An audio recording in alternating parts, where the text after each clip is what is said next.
তুমি কি জানো তোমার নিজেরই মস্তিষ্ক তোমাকে প্রতিদিন ঠকায়। তুমি যা দেখো, যা ভাবো সবকিছু কিন্তু 100% সত্যি না। আজ আমি তোমাকে এমন কিছু ফ্যাক্ট বলবো যেগুলো জানলে তুমি নিজের ব্রেনকে আগের মতো বিশ্বাস করতে পারবে না। আমরা ভাবি আমরা যা দেখি সেটাই রিয়েলিটি, কিন্তু আসলে আমাদের ব্রেন পুরো স্ক্রিনটা নিজের মতো করে বানায়। তোমার চোখ শুধু সিগন্যাল পাঠায় আর ব্রেন সেটা ইন্টারপ্ট করে একটা স্টোরি বানায়। মানে তুমি যে পৃথিবীটাকে দেখছো সেটা আসল না, তোমার ব্রেনের ভার্সন। তুমি যখন ভয় পাও সবসময় সেটা রিয়েল ডেঞ্জার না। অনেক সময় ব্রেন তোমাকে প্রোটেক্ট করার জন্য সিচুয়েশনটা এগ্রিগেট করে।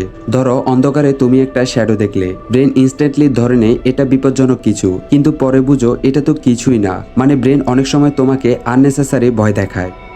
তুমি কি জানো একজন মানুষ দিনে প্রায় 50 থেকে 60,000 চিন্তা করে, আর সবচেয়ে অবাক করার বিষয় হলো এই চিন্তাগুলো বেশিরভাগই রিপিট হয়। মানে তুমি একই ইউজলেস চিন্তা বারবারই ভাবো, এটা তোমার এনার্জি নষ্ট করে, তুমি টেরও পাও না। সবচেয়ে শকিং ব্যাপারটা এখন শুনো, তোমার ব্রেন মাঝে মাঝে এমন মেমোরি তৈরি করে যা কখনো ঘটেই নাই। তুমি মনে করো এই ঘটনাটা তুমি দেখেছো, কিন্তু আসলে সেটা কমপ্লিটলি ফ্যাক্ট। এটা সায়েন্সে ফলস মেমোরি নামে পরিচিত।